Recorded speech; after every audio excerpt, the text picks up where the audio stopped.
таваллоти Тоҷикистону ҷаҳон аз дурбини радиои Озодӣ Шалои Гулхоҷа ҳастам. Салом. Қабл аз тафсили хабару гузоришҳо ба сархати мавзӯи имрӯз 30 август таваҷҷӯҳ кунед. пайвандони Исмати Овулӣ ки замони президенти кишвар Раҳмон Набиевро ба истеъфо маҷбур карда буд, аз Эмомалӣ Раҳмон авфи ӯро дархост доранд. дар 4 моҳ як маротиба медароем пеши падарам озод ва лекин саломатишон хуб нестанд. озодиро ҳимоят мекунем ва рушд медиҳем. мулоқоти президенти Қирғизистон бо мудири кулли радиои Аврупои озод, радиои Озодӣ дар Бишкек. ва ҳама ба дарс. вазорати маориф дастур дод ки хонандагону омӯзгорони 1 сентябр ба мактаб ҳозир шаванд. волидайн чӣ мегӯянд? чизошона буд кардаги нестем, ҳамаша буд мекунем, баъд рӯзи душанбе ба дарс равон мекунем, мебарем. наздикони як зиндонии маъруф аз президенти Тоҷикистон мехоҳанд ки гуноҳаш бахшида шавад. Исматулло Ҳабибуллоев, машҳур бо лақаби Исмати Овулӣ, нахустин раиси ҷумҳурии Тоҷикистон Раҳмон Набиевро гаравгон гирифтаву ӯро ба истеъфо водор кард. ӯ 19 сол боз дар зиндон аст ва ҳукмаш соли 2024 адо мешавад. ҳамсару модари Ҳабибуллоев парвандаи азими ҷиноии ӯро ба Радиои Озодӣ нишон доданд ки дар он Исмати Овулӣ ба ҷиноятҳои сангине айбдор мегардад. Мирзонаби Холиқзод мавзӯро идома медиҳад.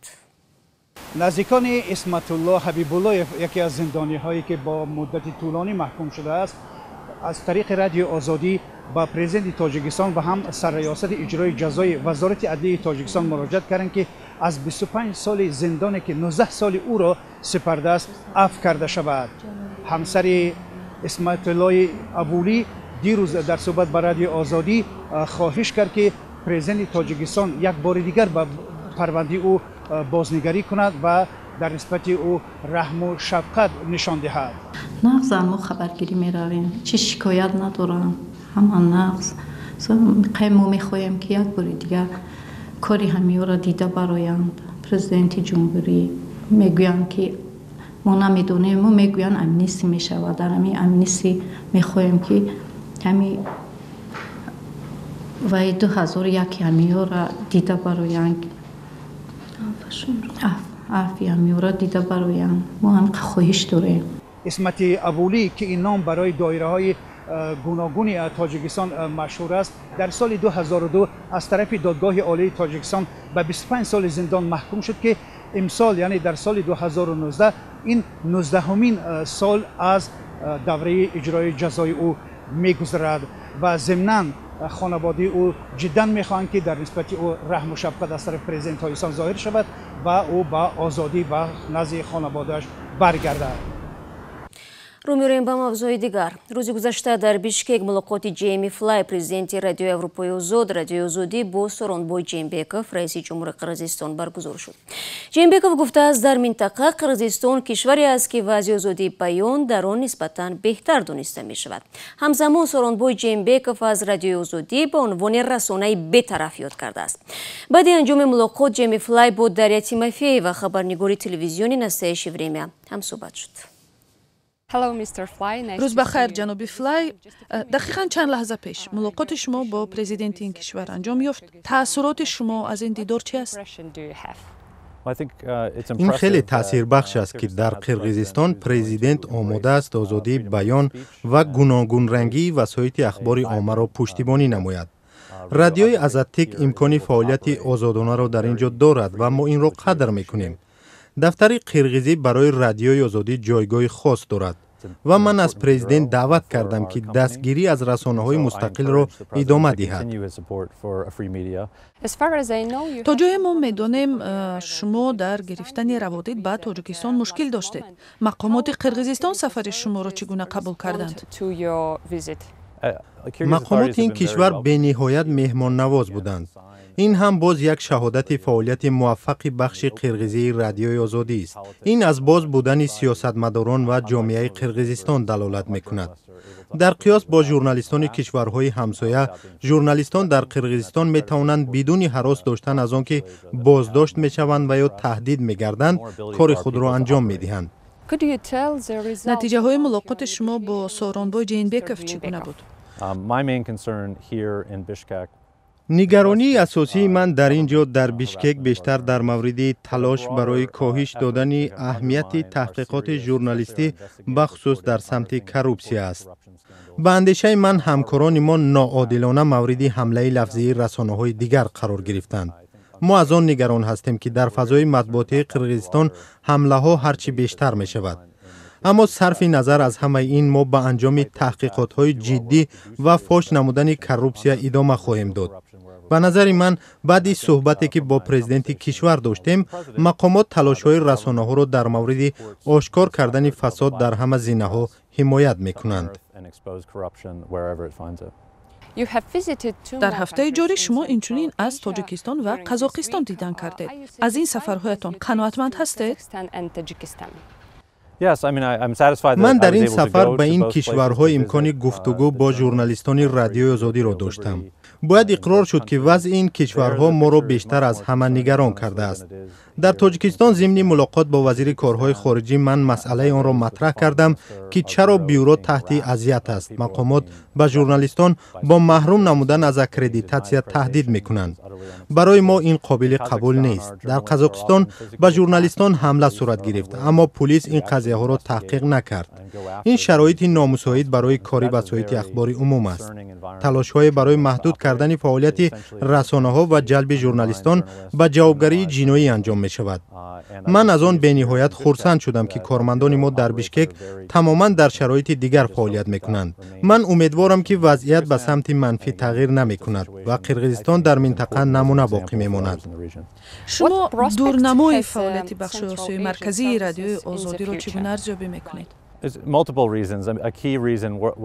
من با ژورنالیستان آسیای مرکزی واخوردم تا شخصا حمایت خود را از آنها بیان نمایم. من آنها را متقاعد کردم که رادیوی آزادی از مبارزه آنها با تهدیدهای بیرونه پشتیبانی میکند. من فکر میکنم بخش‌های آسیای مرکزی امکان زیادی رشد را دارند. من امیدوارم در منطقه‌ای که دسترسی به پایگاه رادیو آزادی محدود بود، در آینده آن باز خواهد شد. به فکر من کامیابی از اتیک و رسانه‌های دیگر شهادت آن است که جامعه به اطلاع نیاز دارند. یعنی این وضعیت بیانگر آن است که مردم می‌خواهند به اطلاع از رسانه‌های مستقل دسترسی داشته باشند و آن خبرهایی را بدانند که از دیگر جا گرفتن نمی‌توانند.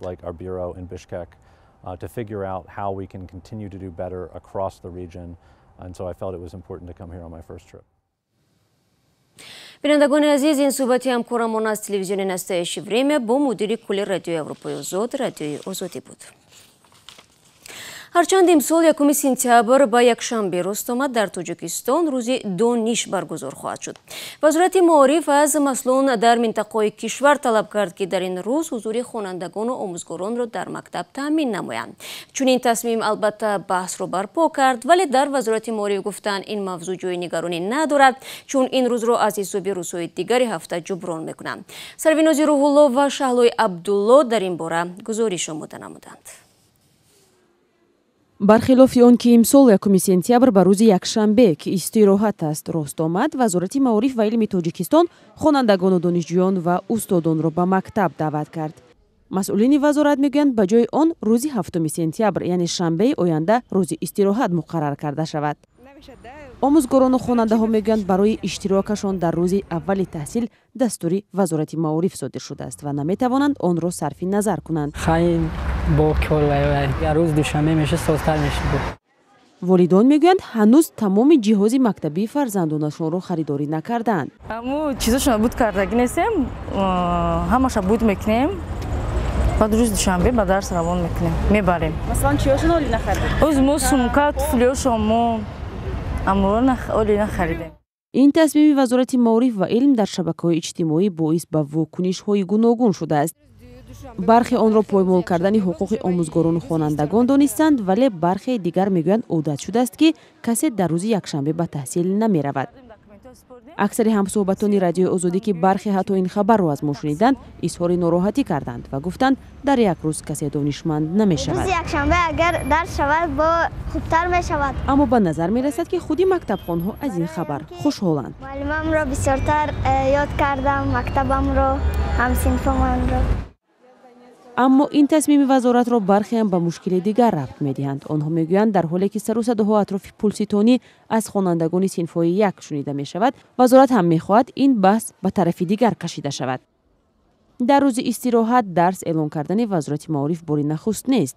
2 سال پیش هم که مسلمانان تمام جهان عید قربان را تجلیل می‌کردند، هزارها آموزگار و خواننده و دانشجو در تاجیکستان به تحصیل جلب شده بودند. در تاجیکستان شمار خوانندگان مکتب‌ها حدود 2 میلیون است. در حالی که در تاجیکستان بحث اطراف روز درسی یا استراحت شدن 1 سپتامبر میچرخد، در افغانستان صدها کودک هر روزشان مبارزه است به خاطر پیدا کردن برده نان برای زنده ماندن و آن هم از پرتوگاه‌ها. طوری برخی از این کودکان میگویند گاه بر سر تومه با سگ‌ها نیز در نبرد میشوند. گزارش رقت‌آور عبدالله اشرف را با هم تماشا میکنیم. این کودکان در جستجوی غذا عازم پرتوگاه کابل شدند. تلاش برای غذا شغل اساسی شمار زیاد عائله‌های بجا شده در پایتخت افغانستان می باشد. گلاله 12 ساله برای یک پارانان با سگ‌های دیدو هم جنگیده است. سگ‌ها ما را پیش میکنند، بعضا میگزند. یک روز سگ از پایم گزید. در شفاخانه مرا معالجه کردند ولی هنوزم پایم درد میکند. گلاله همراه با اهل عائله‌اش از ولایت کاپیسا به کابل آمده در اردوگاه تگاب که یکی از 60 اردوگاه پایتخت افغانستان است مسکون شدند. رئیس غیر رسمی این اردوگاه انهرگل میگوید آنها به دستگیری حکومت نیاز دارند. وضع ما ناگوار است. روز به روز بدتر می شود. ما برای معالجه بیماران پول نداریم، نه غذا داریم نه مواد سوخت. چند سال اخیر از حکومت کمک نگرفته ایم. ما به مکتب و شفاخانه دارای ماشین های طبی نیاز داریم. سازمان ملل متحد تخمین می کند که در افغانستان نزدیک 2 میلیون مردمی بیجا به سر می برند. بعضی سازمان ها اصرار می ورزند که شمار مهاجران داخلی از آن هم بزرگتر است. جنگ و ناآرامی و آفت‌های طبیعی هزارها عائله افغان را به ترک مکان زیستی دائمیشان وادار کرده است. بازگشت پناهندگان از ایران و پاکستان شمار مردمی بیجا شده را افزایش داد. یار محمدی 12 ساله نمونه از 13.5 میلیون ساکنان افغانستان است که روز تنها یک دفعه به غذا دسترسی دارد. من به بیناهای بی‌صاحب رفته غذا و آهن پاره می‌کوبم تا آن را فروشم و برای تحصیل وقت ندارم. چرا پدرت کار نمی‌کند؟ پدرم معتاد مواد مخدر است. من او را صبح پیش از نماز به جستجوی غذا می‌فرستم.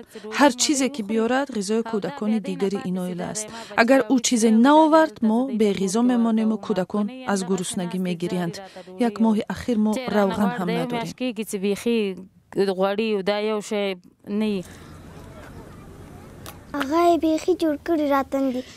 من لباس نمیخرم. مردم لباسی دریده مرا دیده و من لباسی کهنه خود را تحفه میکنند. مردمی بیجا شده از این نوع کمک نیز خوشحالند ولی آن کافی نیست. فردا باز روز می شود و مبارزه برای دریافت یک بردنان از سر گرفته می شود.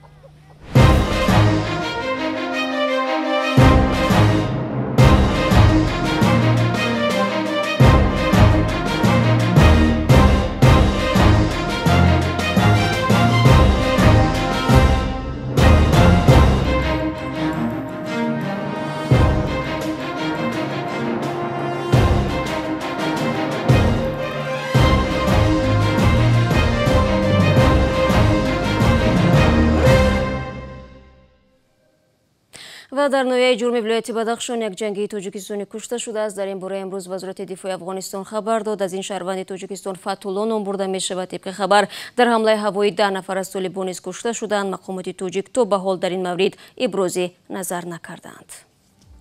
بینندگان عزیز، این گزارش آخری برنامه امروز بود. با سپاس که تا آخر برنامه ما رو تماشا کردید. گزارش و نوارهای از این بیشتر رو در آزادی ویدیو کانال ما در یوتیوب میتونید تماشا کنید. خبرهای روز در وبسایت رادیو آزادی گذاشته می شود و البته صفحه های ما در شبکه‌های اجتماعی نیز فعال می باشند.